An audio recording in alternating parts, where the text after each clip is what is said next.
Salmo de número 128, diz assim a palavra de Deus: Bem-aventurado aquele que teme o Senhor e anda nos seus caminhos.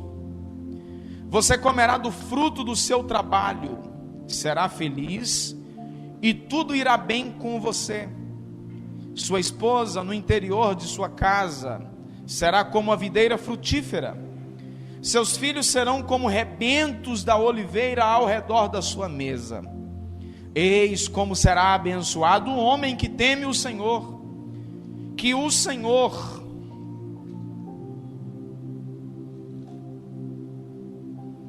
o abençoe desde Sião, para que você veja a prosperidade de Jerusalém durante os dias de sua vida, e veja os filhos dos seus filhos.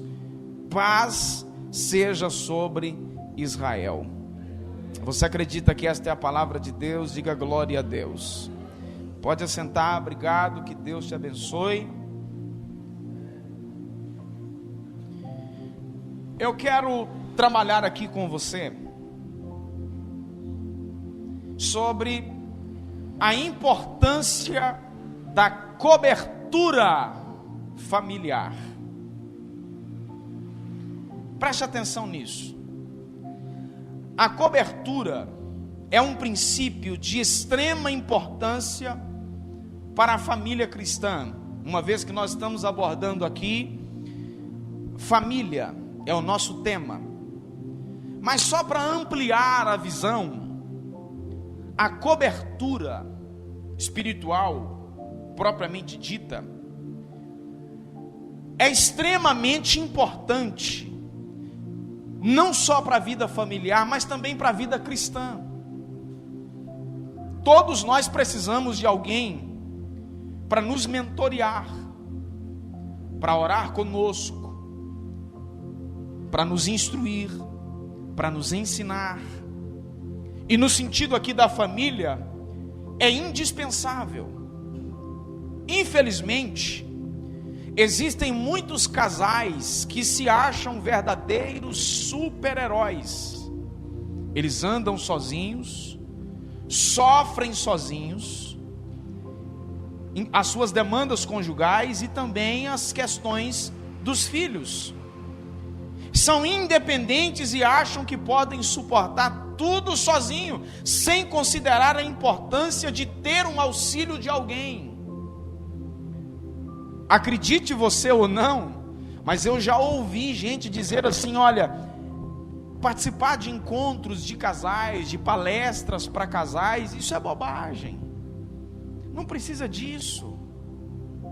Há pessoas que se sentem tão autônomas, que muitas delas começam seus relacionamentos, noivam, se casam, sem nenhum tipo de aconselhamento. Poucos destes, quando surgem rumores de separação, acabam ainda assim pedindo ajuda. A maioria acaba procurando uma ajuda ou recebendo um aconselhamento quando muitas situações já estão se definhando, já está definido a separação, inclusive. Quando há a situação de que às vezes o caso é praticamente irreversível. Escute isso, quem me ouve diz amém. Muitos casos que, se tivessem sido procurado um aconselhamento, uma ajuda, a situação seria mudada, poderia ter sido resolvido o problema. Muitas pessoas decidem simplesmente seguir a vida sem receber essa ajuda, sob o argumento talvez de que ninguém tem nada a ver com minha vida. Há famílias sofrendo suas dores sozinhas, por causa desta palavra, que ninguém tem nada a ver com minha vida. Estar debaixo da cobertura de alguém significa estar embaixo da orientação de alguém. Está seguindo os conselhos de alguém. Não sofrer sozinho. Uma família que está embaixo da cobertura de alguém, ela não anda sozinha, não sofre sozinha, pois sabe que pode contar com o apoio necessário de alguém naquele momento que precisar. Vale a pena refletirmos sobre isso. É extremamente, no entanto, considerarmos aqui duas questões. Primeira, é que até para buscar conselhos, nós precisamos de sabedoria. Não devemos buscar conselhos em quem não tem uma vida exemplar para nos aconselhar. Como é que você vai aconselhar com quem não é exemplo? Você deve buscar conselhos em alguém que você tenha a mínima noção de dizer assim: olha, eu gostaria de ser um pouco parecido com essa pessoa. Aqui eu não estou falando de perfeição, ninguém é perfeito, mas é minimamente. Você não deve buscar conselhos em quem não é exemplo para você. Vou te dar aqui um exemplo aqui, absurdo. Como é que você coloca, por exemplo, você vai buscar um conselho para como lidar com um filho que está com problema com drogas, por exemplo. Aí você vai buscar o conselho com alguém que você sabe que também é usuário de droga ou vende droga. Que conselho essa pessoa vai ter para lhe dar? Então você precisa ter sabedoria. Você deve buscar conselhos em quem pode lhe oferecer alguma coisa. Segunda coisa que é preciso considerar, além de buscar conselho em quem realmente tem condição de te aconselhar. E antes de dizer o próximo aqui, deixa eu esticar aqui um pouquinho mais. Não só em quem é um exemplo para te aconselhar em determinada área, mas quem é confiável para você abrir o coração. Porque talvez alguém seja exemplo naquela área que você está buscando o conselho. Já que nós estamos falando de família, talvez a pessoa vive uma vida familiar estável, mas ela não é uma pessoa boa para você se aconselhar, porque talvez ela vai te expor. Talvez ela vai sair contando aquilo que você falou. Essa pessoa, você não pode abrir o coração. Esquece esse negócio, gente, de que a minha vida é um livro aberto. Aqui eu estou falando de dois extremos. Estou dando uma introdução falando de gente que simplesmente não procura ajuda.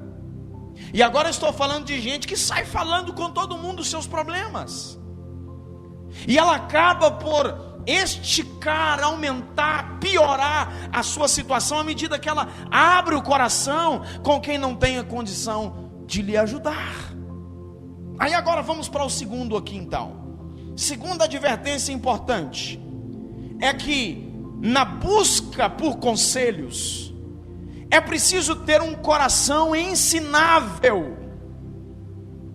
Existem pessoas que não estão procurando conselheiros, elas querem cúmplices que apoiem as suas decisões já tomadas. É mais ou menos assim. Ela chega, ela pede um conselho, quando a pessoa dá, não, mas isso aqui e aquilo outro, você percebe que ela, já aconteceu diversas vezes comigo, alguém chegar no gabinete, abrir o coração e falar determinadas coisas, e eu percebi que a pessoa estava querendo uma oportunidade para que eu a apoiasse na sua decisão já tomada. Ela não queria um conselho, ela queria um apoio na decisão. E nisso, se a gente não ficar atento, a gente acaba entrando numa situação difícil. Então, quando formos buscar conselhos, nós precisamos ter o nosso coração ensinável. Vou repetir uma coisa que eu já disse aqui algumas vezes. O discipulado, ele tem mais a ver com quem recebe do que com quem ministra. Quem discipulou Judas? Foi Jesus. E ainda assim o coração de Judas não foi alcançado, porque ele não tinha um coração ensinável. Sabe o que é ter um coração ensinável? É estar disposto a abrir mão daquilo que eu acho que está certo, para pensar agora de maneira diferente. Vou te dar aqui um exemplo prático do que Jesus fazia isso com os discípulos, não no sentido aqui familiar, mas no sentido espiritual geral. Capítulo 6 do Evangelho de Mateus, está lá no Sermão da Montanha, entre os 5, 6 e 7, Jesus falava para os discípulos assim: olha, ouviste o que foi dito pelos antigos. E aí ele sempre vinha com aquilo que os discípulos já tinham ouvido, até de forma cultural. Ele fez a lista lá, olho por olho, dente por dente. Se emprestar, espera receber de volta. E aí ele dizia: olha, ouviste o que foi dito pelos antigos, eu porém vos digo. O que é que Jesus estava dizendo? Abra mão daquilo que você acha que sabe e que está equivocado, para aprender agora de maneira diferente. O grande problema é que nós não gostamos disso, porque isso mexe com o nosso ego. Se tem uma coisa que a gente gosta, é de achar que está certo. A gente não gosta de dar, como diz assim no popular, dar o braço a torcer de que a gente está errado. E a gente, para buscar conselhos, a gente precisa ter o nosso coração ensinável. Há outras pessoas que querem um conselheiro para assumir a responsabilidade daquilo que decidiram, sabe? Então é preciso muito cuidado com isso. Quando você for buscar conselhos, preste atenção onde que você está buscando. Qual que é a fonte que você está alimentando? Segundo, tenha o coração ensinável, se você sabe que a fonte é boa.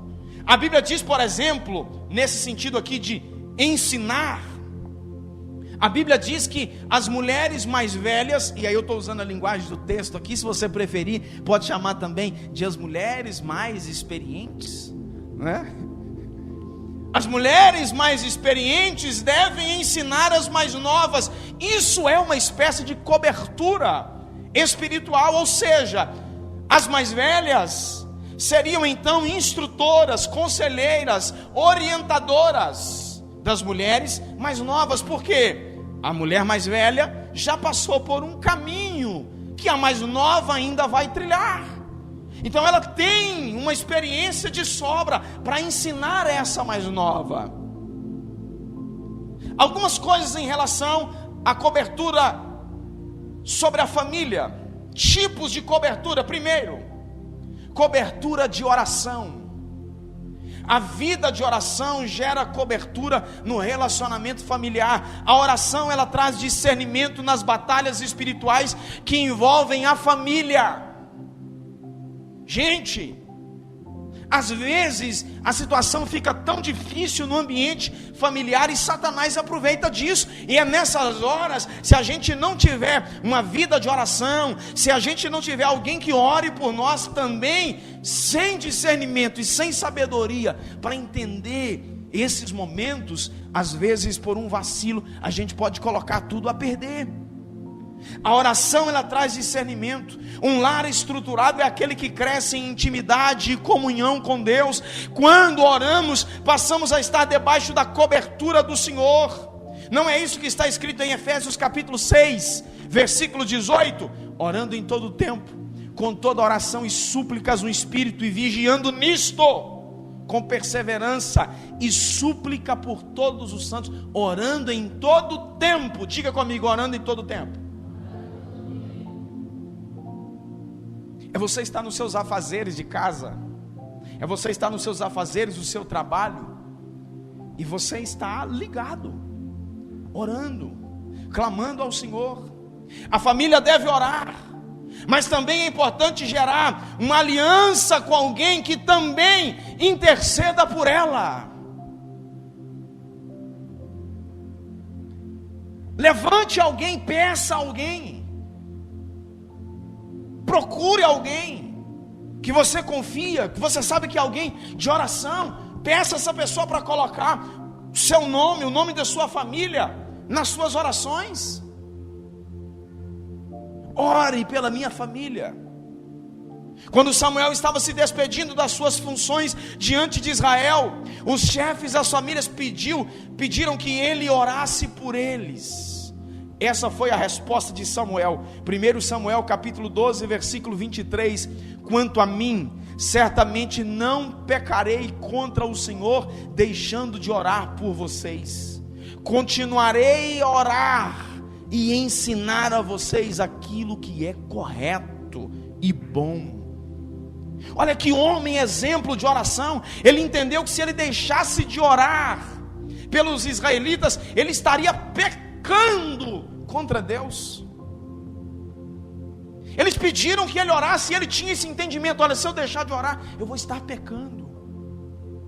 Peça a alguém que ore por você, que interceda pela sua casa, pela sua família. Que tipo de cobertura nós precisamos na vida familiar? Nós precisamos da cobertura de oração. Segundo tipo de cobertura que nós precisamos da cobertura pastoral. O pastor trabalha com questões eternas.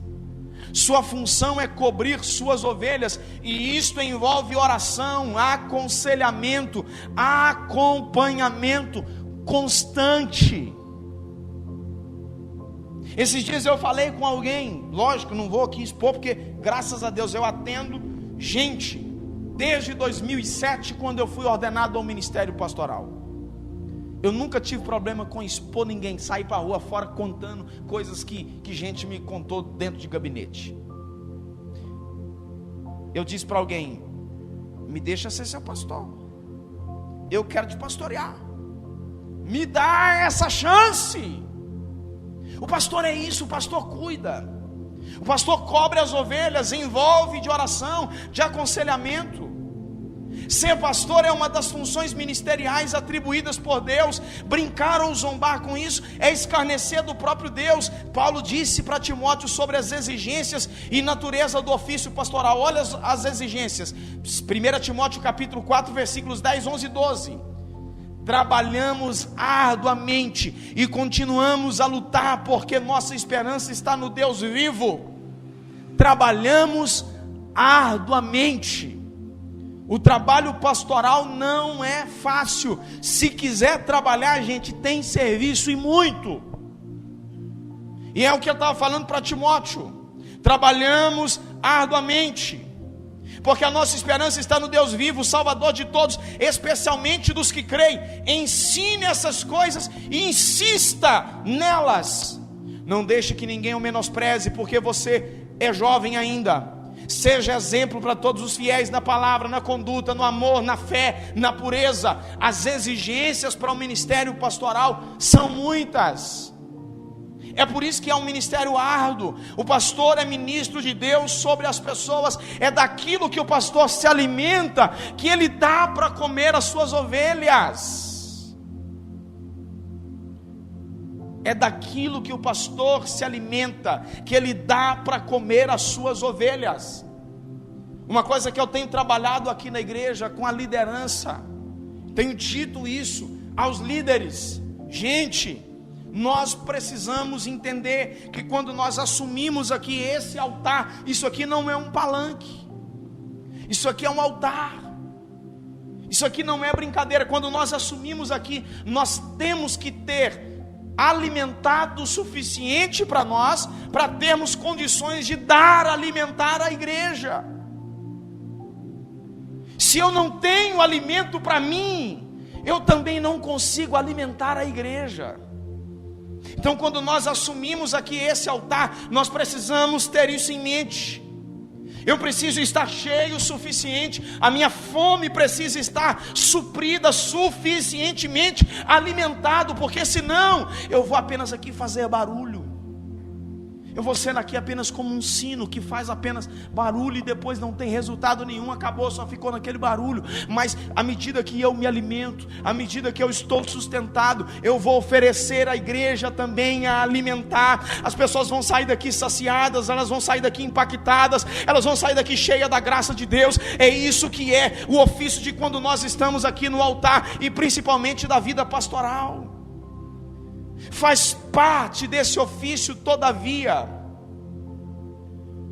mentorear, direcionar, orações específicas, tratamento, direcionamento prático para as pessoas, e até uns puxões de orelhas, às vezes, né? Alguém apelidou aqui meu gabinete que está saindo aqui de Vale de Jaboque. Vale de Jaboque é o lugar do encontro com Deus, né, irmã Iris? É lá que Jacó encontrou com o Senhor.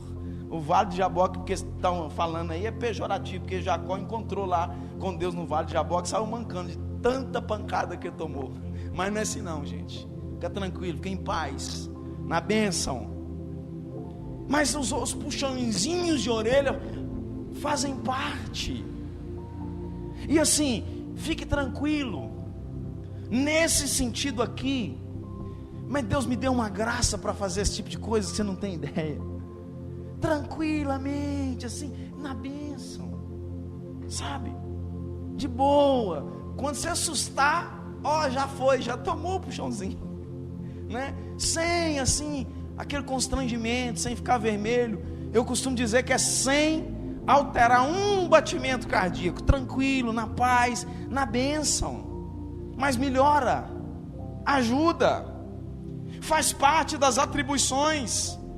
Na sua primeira carta aos Coríntios, Paulo aconselhando aquela igreja sobre questões matrimoniais. Isso mostra que o aconselhamento pastoral envolve questões de família. Agora, seja certo, tem um provérbio popular que diz o seguinte: na briga de marido e mulher, ninguém deve meter a colher. Tem um provérbio popular que diz assim. Tem algumas coisas que eu já fui chamado, por exemplo, que eu cheguei, quando eu ouvi, eu falei, não, vocês estão de brincadeira comigo, não estão não? Não, é porque eu queria brincar. Eu queria brincar de guerra de travesseiro, mas ele não quer. Não, gente, eu saí da minha casa para resolver um abacaxi desse? Você pensa comigo?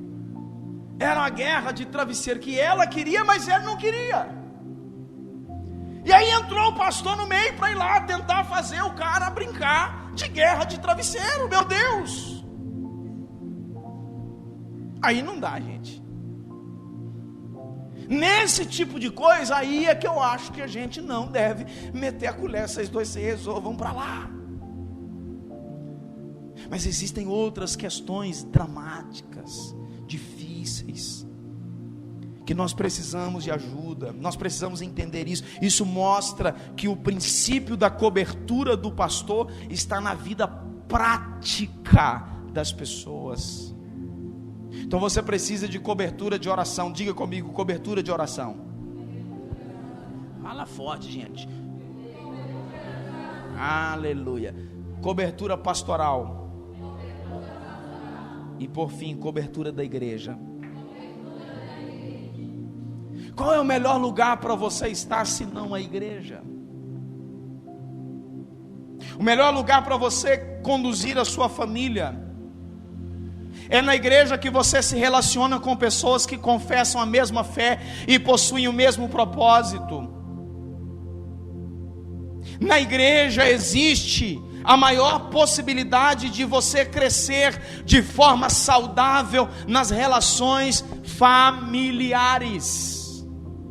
Eu não estou dizendo que quem está na igreja está livre de enfrentar problemas familiares. Não é isso, eu nunca disse isso. Eu sou convicto de que todos nós em algum momento enfrentamos situações difíceis. Todavia, na igreja você tem a maior possibilidade de crescer de forma saudável. As crianças estão ali agora, sendo ministradas, juntamente com outras crianças, estão sendo instruídas nos princípios bíblicos. Você está aqui também agora sendo ministrado. Você, juntamente com sua família, está envolvida no corpo de Cristo, que é uma espécie de cobertura espiritual sobre a sua casa, pois a igreja, juntamente com você, é renovada nesse ministrar da palavra e busca pela presença de Deus. Nesse convívio congregacional, também nos envolvemos socialmente. Aqui nós convivemos com pessoas de todo tipo. Umas mais calminhas, outras nem tanto, né?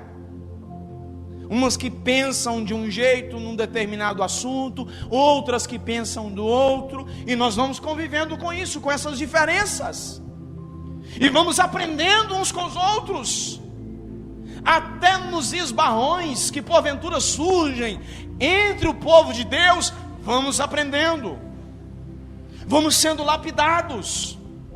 Sabe aquelas pedras que você encontra lá na cachoeira, que está redondinha, lisinha, toda polida, bonitinha, que você pega assim, ela está lisinha. Sabe por que ela está lisa daquele jeito? É porque ela foi sendo rolada nas enchentes, nas enxurradas, e elas foram batendo umas nas outras, e foi quebrando os cantos, e foi se alisando. É assim que vai acontecendo, até nos nossos esbarrões, nós vamos sendo polidos, nós vamos aprendendo uns com os outros.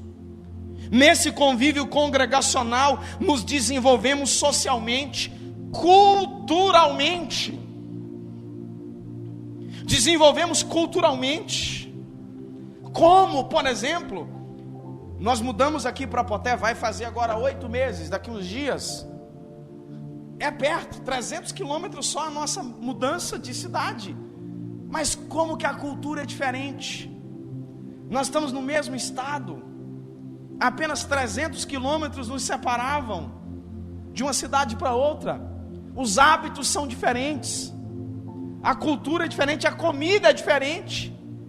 Nós vamos crescendo culturalmente, e aqui, como é interior, talvez falta isso um pouco, mas nas igrejas dos grandes centros, onde as pessoas vão conviver com pessoas de outras nações, como isso é legal, como a gente cresce.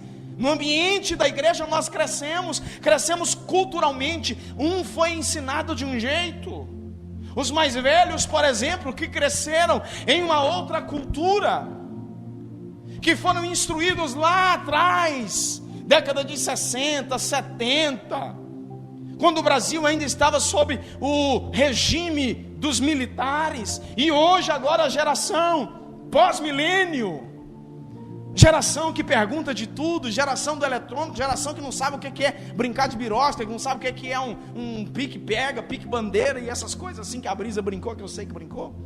E aí a gente vai aprendendo uns com os outros. A igreja é isso. Nós desenvolvemos e também desenvolvemos psicologicamente, melhoramos, avançamos. Aquele que não tem muita firmeza emocional, não tem muita estabilidade emocional no ambiente da igreja, ele vai sendo ministrado, ele vai recebendo oração, ele vai sendo ministrado, vai apanhando o conselho, vai se espelhando em alguém, vai sendo gerado nessa pessoa fruto do Espírito, e com isso nós crescemos. O corpo de Cristo, que é a igreja, é uma estrutura saudável. Escute isso aqui: o corpo de Cristo, que é a igreja, é uma estrutura saudável, embora haja deformidade nos seus membros, pois cada um de nós temos as nossas dificuldades, os nossos defeitos. No sentido aqui individual, nós temos as nossas dificuldades, as nossas falhas, os nossos defeitos, mas no sentido espiritual, enquanto igreja de Cristo, enquanto instituição divina, esta sim é perfeita. Ela segue a sua marcha triunfal, a sua caminhada imaculada, pura, renovada, dinâmica. E com isso nós vamos avançando, crescendo. É isso que torna esse ambiente aqui um ambiente que gera cobertura espiritual. Quem me ouve diz amém. É nesse ambiente da manifestação da graça de Deus que precisamos conduzir as nossas famílias. Cobertura de oração, cobertura pastoral e cobertura congregacional.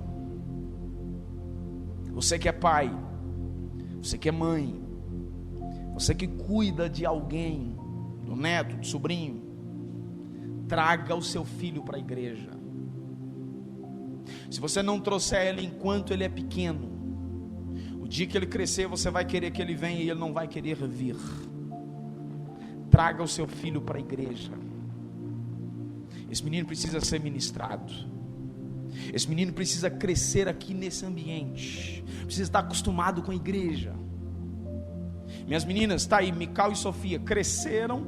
A Sofia ainda está crescendo. A Mical talvez já vai estagnar por ali, não sei. No ambiente de igreja, nós temos fotos de nós em reuniões que não tinha essa exigência das meninas brincando num cantinho, a reunião acontecendo num canto, elas brincando num cantinho, levavam o brinquedo, engatinhando para o canto afora da igreja. No culto nós nunca permitimos. Essas meninas nunca deram esse trabalho desse tipo aí, que a gente sempre pegou firme com elas. Mas os seus meninos, seus filhos, precisam desse ambiente da igreja, crescer sendo instruídos. Eu te convido para estar de pé comigo, por favor.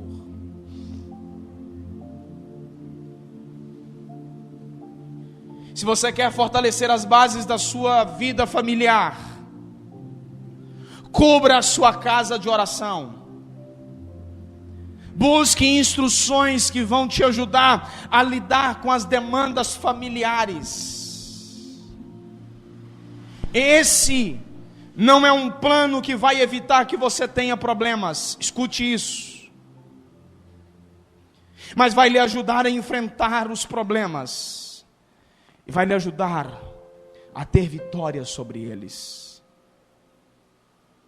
Estar preparado para as tempestades não te livra do vento forte.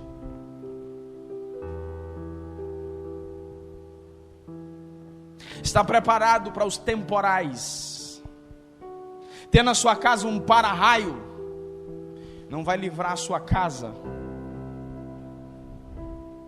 de relampejar e trovejar, mas vai te ajudar a enfrentar. Chega essa época, já tem alguns frientos aí, mas a maioria não. As lojas estão vendendo as roupas de inverno.